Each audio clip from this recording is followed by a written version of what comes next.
India news digital में आपका स्वागत है। मैं हूं आपके साथ राकेश टंडन। G20 का महाआयोजन, देश मेजबान, दिल्ली सज के तैयार।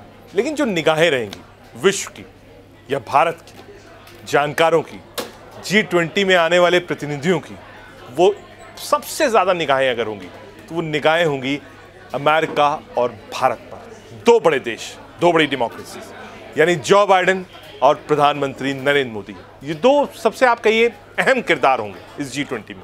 क्या बातचीत होगी, क्या समझौते होंगे, क्या टेक्नोलॉजी और डाटा ट्रांसफर पर बातचीत होगी, चीन को लेकर क्या बातचीत होगी, रूस यूक्रेन को लेकर क्या होगा, इन चीजों पर विश्व की निगाह होगी। यानी जो हॉट सीट है वो एक नहीं दो होगी। पहली प्रधानमंत्री नरेंद्र मोदी की और दूसरी जो बाइडेन की। बायलैटरल टॉक्स भी है दोनों देशों के बीच में। कुछ समय से रूस से हमारा ट्रेडिशनल रिश्ता रहा है, लेकिन व्यापार और संबंध अमेरिका से बेहतर हुआ है। उसकी वजह क्या है? इंडिया सबसे बड़ी मार्केट है। जिस तरीके से कोविड में काम हुआ, अमेरिका भी भारत का मुरीद बना। इसीलिए शायद जो बाइडेन ने कहा कि I need your autograph mister Modi. पहला। दूसरा, चीन से एक तरफ जहां भारत खड़ा है, वहीं दूसरे छोर पर अमेरिका भी खड़ा है। इंडो पैसिफिक में भी भारत और अमेरिका साथ काम कर रहा है।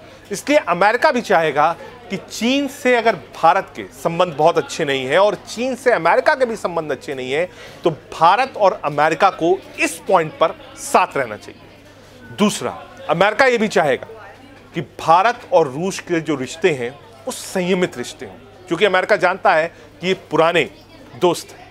लेकिन हमेशा अमेरिका चाहेगा कि अमेरिका का पलड़ा रूस के मुकाबले भारत से संबंधों में भारी रहे। जो बाइडेन भारत आ रहे हैं।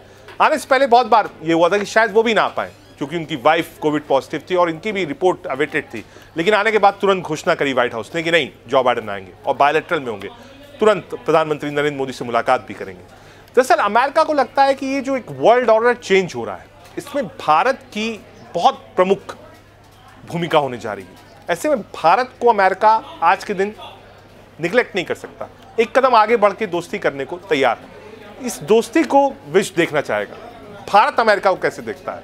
एक, पाकिस्तान और चीन के खिलाफ अमेरिका भारत का साथ दे। दूसरा, चाहे वो वर्ल्ड बैंक के इश्यूज हो, चाहे वो ट्रेड का इश्यूज हो, अमेरिका और भारत की साझेदारी पहले के मुकाबले और बढ़े। भारत और क्या चाहता है अमेरिका से?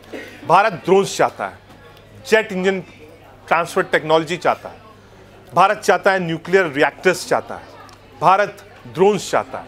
इसको लेकर बातचीत पहले भी जब प्रधानमंत्री गए थे उस वक्त भी हुई थी, और माना जा रहा है कि जो बायलैटरल होगी, कई समझौते भारत और अमेरिका के बीच में साइन होंगे। और किन बातों पर बात होगी? चाइना की बात हमने कर ली, ट्रेड की कर ली, डिफेंस की कर ली। बात रूस यूक्रेन युद्ध की भी होगी जब जो बाइडेन और प्रधानमंत्री मोदी बैठेंगे। और ये मुझे लगता है कि एक अग्नि परीक्षा होगी भारत के लिए, क्योंकि एक दबाव होगा वेस्टर्न कंट्रीज, यूरोपियंस की तरफ से कि रूस के खिलाफ भारत कोई ना कोई साझा बयान जारी करे G20 से। लेकिन मेरी जो अपनी समझ है वो ये कहती है कि शायद भारत इससे एक कदम पीछे हटेगा। हालांकि कई जानकार इस बात को कहते हैं कि अगर व्लादिमीर पुतिन नहीं आ रहे हैं और चीन नहीं आ रहा है, तो भारत को एक नए युग की शुरुआत करनी चाहिए। वो युग वो हो जब वो एक कदम आगे बढ़े अमेरिका के साथ। हालांकि इंतजार करना होगा इसके लिए, लेकिन अमेरिका हमेशा ही चाहेगा कि रूस के खिलाफ या रूस यूक्रेन युद्ध को लेकर कुछ ऐसा आए जिससे रूस पर दबाव बढ़े। भारत वो देश है, जब रूस और यूक्रेन आमने सामने थे, जब सारे कंट्रीज बटे हुए थे, इकलौता भारत ऐसा देश था जो यूक्रेन और रूस के बीच में संयम बनाकर चल रहा था। तो सारी निगाहें हैं जो बाइडेन और प्रधानमंत्री के ऊपर। शुक्रिया।